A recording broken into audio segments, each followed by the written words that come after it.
मैं बस आपसे पूछ रहा हूँ, क्या इस कटोरे में कुछ है? नहीं, मेरे हाथ में कुछ नहीं है। ठीक है, मैं पहले जाल खोल दूंगा। देखो, अगर मुझे ऐसा लगता है तो मैं अपनी उंगलियों के झटके से एक अंडा बना सकता हूँ।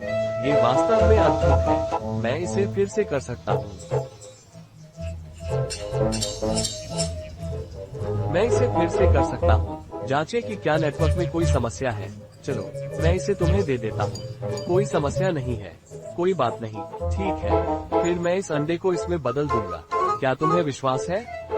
यह असंभव है। फिर ध्यान से देखो, तुम्हारे हाथ में कुछ भी नहीं है। पहले अंडा मेरे हाथ में दो और फिर उसे तैराओ, इसे एक साथ रगड़े।